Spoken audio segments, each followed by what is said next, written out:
Something is watching you from the walls of one of Russia's most famous cathedrals. It stares down from the column that towers over the heart of St. Petersburg. It appears on grand estates built for empresses.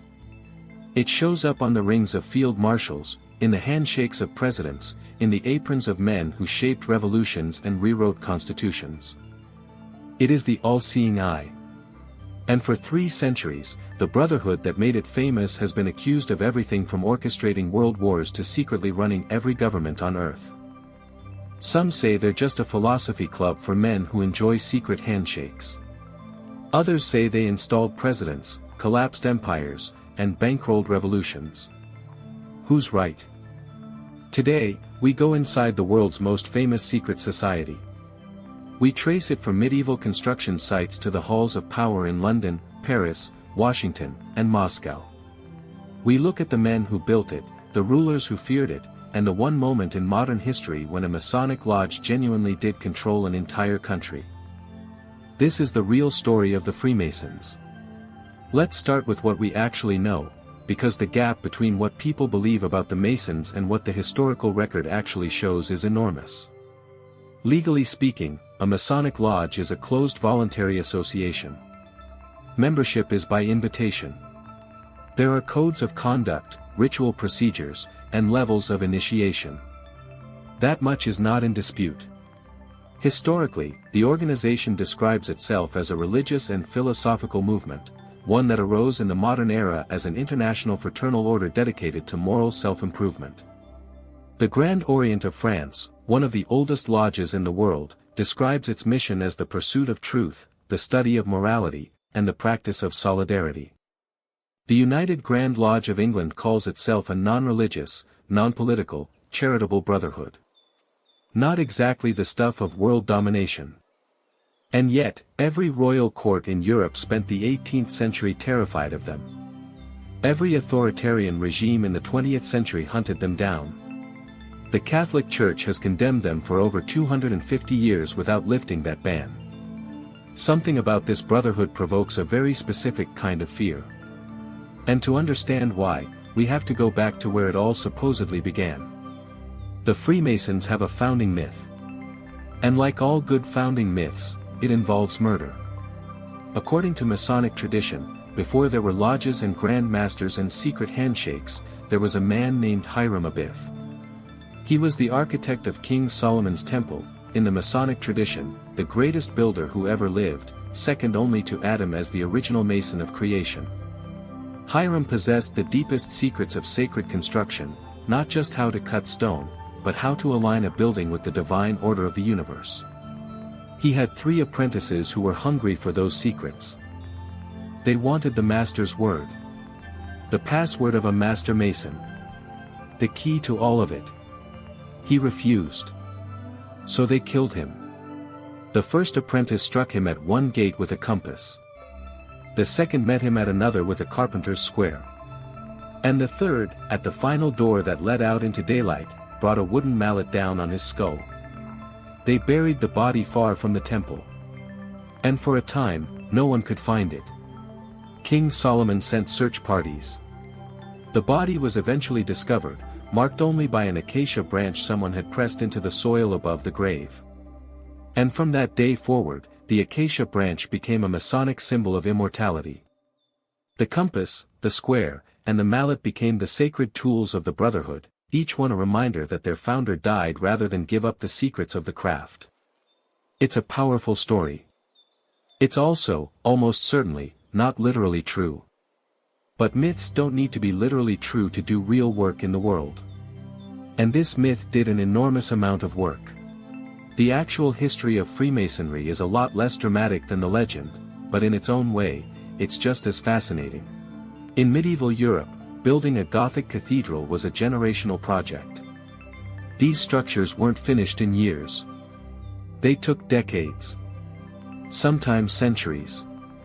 And for as long as construction lasted, the workers had to live somewhere. They built temporary shelters, called lodges, next to the construction site. Simple wooden structures where masons stored their tools, ate their meals, and spent their free hours. The word itself comes from the Old French for a small hut or shelter. These craft guilds were the medieval version of a professional association. The stonemasons, free stone masons, or Freemasons, had specialized knowledge, how to cut, dress, and lay stone. That knowledge was their livelihood. They protected it. Over time, the lodge became more than a toolshed. It became a social institution. A closed community with its own customs, its own standards, and a strong sense of shared identity among men who built things that outlasted every generation they knew. No philosophy yet. No grand rituals. Just skilled men protecting the secrets of their trade. But then something started to shift. The medieval craft guilds began to decline as cathedral building slowed. The lodges didn't disappear, they evolved. Other men started joining them. Merchants. Scholars. Local officials. Men who weren't stonemasons at all, but who wanted access to the social world the lodges had built. These newcomers had different conversations. They talked about business, about politics, about the nature of the universe and man's relationship to God. The lodge had become a philosophy club. Most historians, and most Freemasons themselves, agree that modern Freemasonry has a specific birthday. June 24, 1717. The feast day of St. John the Baptist. For Masonic lodges from London gathered at a tavern called the Goose and Gridiron to formalize what had been an informal network of brotherhoods. Together they established the first Grand Lodge of London and Westminster. That was the moment the Craft Guild became an institution. Within a generation, the structure of what they'd built was sophisticated. Lodges spread across Britain, then across Europe. By the mid-18th century, there were lodges in every major city on the continent and in the British colonies of North America. The organization had a hierarchy. Rituals. Degrees of initiation. And a set of symbols that members would recognize anywhere in the world. Let's talk about how that structure actually worked. A Masonic lodge is characterized by a distinctive name and number, and by its east, the geographical location where it meets. Originally, lodges met in taverns. The Crown. The Apple. The Goose and Gridiron.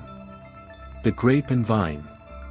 Eventually they built dedicated buildings, temples, in Masonic language, and several lodges might share one.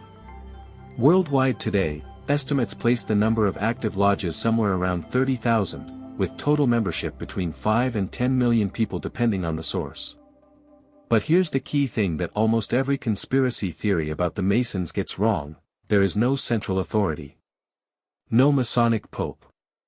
No Grand Commander who issues orders to all the lodges on earth. Each lodge operates independently.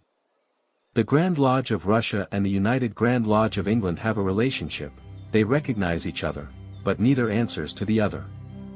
That fact alone makes most theories of a worldwide Masonic conspiracy structurally impossible. You can't run a global shadow government if your chapters can't agree on what the password is. Members call each other brothers. And the internal hierarchy depends on which system the lodge follows. The English system, the most widespread, has 3 degrees: entered apprentice, fellowcraft, and master mason. The Swedish system, proposed in the 1750s by a Swedish nobleman named Carl Friedrich Eklef, has 11 degrees, with the highest rank abbreviated as a title that translates from Latin as Deputy of the Wisest of Solomon. With each degree, the initiate is believed to access deeper levels of philosophical understanding. At the highest levels, according to Masonic teaching, you receive the true name of God. Masonic symbolism has fueled suspicion for centuries. Seen without context, these symbols look like evidence of something hidden. Understood properly, they're exactly what the Masons claim: moral allegories drawn from the stonemason's trade. The compass defines the boundaries of a Mason's conduct, the limits of ambition, the measure of one's closeness to God. The square tests whether your actions are upright. The gavel shapes rough stone into something useful, a metaphor for self-discipline. Then there's the all-seeing eye, the most recognized and misunderstood symbol in the Masonic vocabulary. To the Brotherhood, it represents the watchful presence of the Supreme Being. To conspiracy theorists, it represents an invisible ruling class watching everyone else. You'll find it on the American dollar bill. On the Alexander Column in St. Petersburg. Above the entrance of the Kazan Cathedral. Beyond symbols, there are recognition signals, a specific handshake where the thumb presses a particular knuckle, engraved rings, passwords, and a gesture. One hand tucked inside a jacket at chest level. Napoleon wore it. Kutuzov wore it. Kerensky wore it. All three were Masons, or close to it. Drawn from the Book of Exodus, it became one of the most recognized Masonic signals in history. The 18th century was Freemasonry's golden age, and the reason has everything to do with the company the Brotherhood was keeping. Voltaire, Montesquieu, Locke, Jefferson. The greatest minds of the Enlightenment were reshaping how educated people thought about government, religion, and human rights. They were not yet making history directly, but they were laying the intellectual groundwork for those who would. And a remarkable number of them were Freemasons, or moved in Masonic circles. When the most influential thinkers of an age gather in private rooms to discuss philosophy, power, and the redesign of society, and those gatherings are kept secret, people notice. And they start to worry. The worry deepened because of who else was joining. Crown princes. Future kings. Generals. Diplomats. Wealthy merchants. Men whose decisions shaped the fate of nations were sitting in the same candlelit rooms, swearing the same oaths, and learning the same passwords. Was it purely philosophical? Almost certainly not, entirely. When powerful people gather in private, they talk about power. They trade favors. They discuss appointments, alliances, and what to do about the latest crisis at court. That isn't a conspiracy in the sinister sense, that's how elite social networks have always functioned throughout history. But when it happens behind closed doors with oaths of secrecy, the perception of conspiracy is almost unavoidable. And that perception was about to be supercharged by one of the most explosive events in modern history. On July 14, 1789, a crowd stormed the Bastille prison in Paris. Within 3 years, the French monarchy had been abolished. King Louis XVI was beheaded on a public scaffold. Queen Marie Antoinette followed him to the guillotine. The crowned heads of Europe watched in absolute horror, and the explanation that spread fastest through every royal court from London to St. Petersburg was simple and terrifying: the Freemasons did this.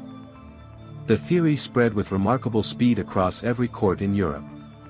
The philosophers who wrote the intellectual foundation of the French Revolution were Freemasons. The revolutionary leaders gathered in secret clubs that looked exactly like lodges. Therefore, the argument went, the revolution was a Masonic plot. The first move in a global campaign to destroy every monarchy on the continent and replace legitimate rulers with a Masonic world government. The term used was Frankmaken. It burned itself into the political vocabulary of conservative Europe for the next 2 centuries. In Russia, the French word traveled a peculiar path. Frankmaken became Farmason in Russian popular speech, and then drifted further, into criminal slang, where it came to mean a con artist who sells fake or stolen diamonds. The language of Freemasonry had become, in the mouths of ordinary Russians, a synonym for fraud and deception. Meanwhile, on the other side of the Atlantic, George Washington, the first president of the United States and commander of its Revolutionary Army, was a proud, openly acknowledged Freemason. So were 13 other signers of the Declaration of Independence. If the Masons had orchestrated the French Revolution and the American Revolution, and were now embedded inside every European court, then they truly were everywhere. Was it actually true? The evidence does not support a deliberate, coordinated Masonic plot. But the lodges had provided exactly the kind of closed, cross-class, cross-professional social network where radical ideas could circulate freely, far from the censorship of church and crown. That's not conspiracy. That's what happens when educated and ambitious people meet in private over decades. But it looked enough like a conspiracy that the distinction barely mattered. Monarchs across Europe began closing lodges. The Brotherhood went underground, grew more secretive, which only deepened the suspicion. In Italy, there existed a Masonic lodge called Propaganda du P2. For most of its history, it was an ordinary lodge. Men met, discussed philosophy, carried out rituals, contributed to charitable causes. Then a man named Licio Gelli arrived and everything changed. Gelli's biography was unlike most Masonic members. He had volunteered to fight for Francisco Franco's fascist forces in Spain in the 1930s. He returned to Italy as a committed fascist, close to Mussolini. When the war ended and Italy's fascist government collapsed, Gelli found ways to survive and prosper. He moved into the textile business, made money, and spent years carefully cultivating connections across Italian public life. He joined P2 in the mid-1970s and immediately began accumulating influence inside the lodge. When the Grand Master of Italian Freemasonry attempted to expel him for various violations, Gelli reportedly threatened him with damaging information. He was reinstated. Within a few years, he was running the lodge entirely. By 1976, P2 had been formally expelled from the main body of Italian Freemasonry. It became what lodges call a wild lodge, unrecognized by any legitimate Masonic authority, operating outside all established structures. Its members called themselves Freemasons, but no official Masonic organization acknowledged them as such. None of this slowed Gelli down. The lodge kept growing. In 1980, he gave a press interview in which he mentioned, almost casually, that he had enormous influence within Italian public life. Shortly afterward, police arrived at his villa on an entirely unrelated financial matter. Inside, they found 30 notebooks. Not bank records. Not business correspondence. A complete membership list of Lodge P2, every name, organized and documented. Those notebooks were taken directly to the Italian Prime Minister, and what followed shook the Italian Republic to its foundations. The notebooks revealed that P2 had approximately 1,000 members. Half the Italian cabinet was on the list.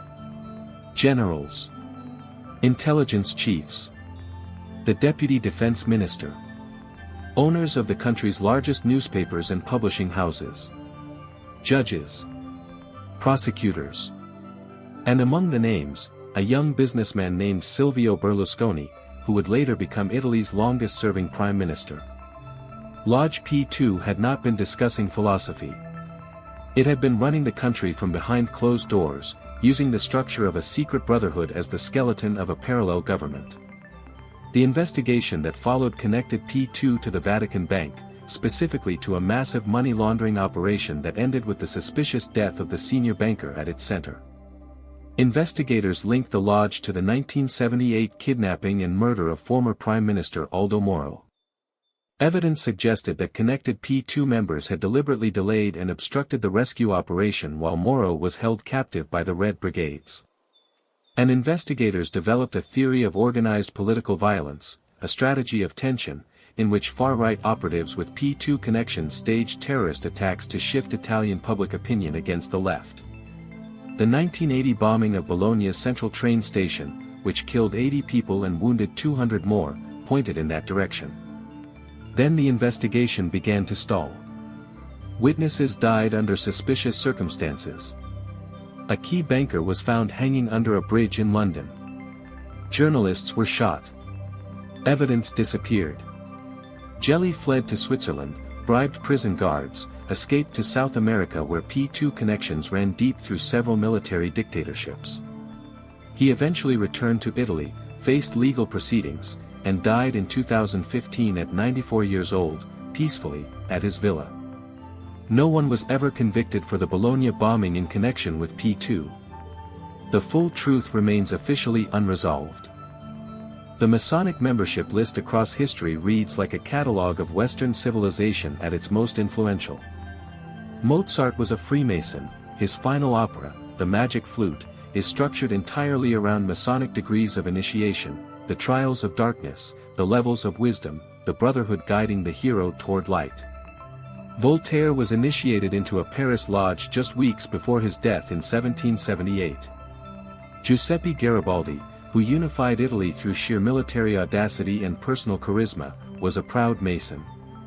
Rudyard Kipling wrote that the lodge was one of the few places in the British Empire where a man of any faith, any class, any background could sit as an equal among brothers. In Russia, the Masonic roll call included some of the most significant cultural figures of the 18th and early 19th centuries. The playwright and diplomat Gribodov attended one of the largest lodges in St. Petersburg. The philosopher Chadiev, who was later officially declared insane by imperial decree for writing that Russia had contributed nothing meaningful to world civilization, joined the Brotherhood in 1814. Kutuzov, the field marshal who harassed Napoleon's retreating army across 1,000 miles of frozen Russia, became a Mason by his own admission, hoping the Brotherhood would help him master his considerable personal appetites. He loved wine, women, and late nights. Masonic philosophy, it must be said, did not entirely solve that problem. The enemies of Freemasonry are just as notable as its members. Hitler viewed the Brotherhood as part of a Jewish Bolshevik Masonic international conspiracy against Germany. He ordered the execution of all known Freemasons. Between 100 and 200,000 Masons died in Nazi concentration camps and mass executions during the Second World War. The Soviet Union suppressed all secret societies without exception. Saddam Hussein banned Freemasonry entirely, declaring it a vehicle for Zionism. So what are the Freemasons, after all of this? After the legends and the philosophy, the revolutions and the frauds, the persecution and the genuine conspiracy of Lodge P2, what is this Brotherhood, really? The honest answer is straightforward: they are an organization made of human beings. And human beings, gathered in any kind of closed group with shared rituals and secret bonds, tend to do what humans always do. Some pursue genuine self-improvement. Some seek community and meaning in shared belief. Some network for professional advantage in ways that are entirely ordinary. And occasionally, not often, but with documented historical precedent, some abuse the secrecy and the connections to accumulate power and cause real damage. The widow's cup still goes around at the end of Masonic meetings today. Members drop money in as it passes from hand to hand. The proceeds go to support the families of brothers who have died. That ceremony is centuries old. It is not world domination. It is not a satanic ritual. It is a fraternal organization passing a collection cup for widows, the same way it has always done. For most members, through most of the Brotherhood's long history, that is what the Masonic Lodge has been, a place where men could speak freely about philosophy and faith, where a craftsman and a prince could sit at the same table, where belonging to something larger than yourself meant something real.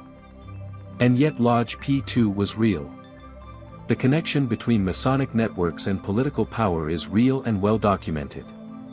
The Brotherhood has, throughout its history, served as a channel for exactly the kind of influence trading that open societies find troubling when it happens in darkness.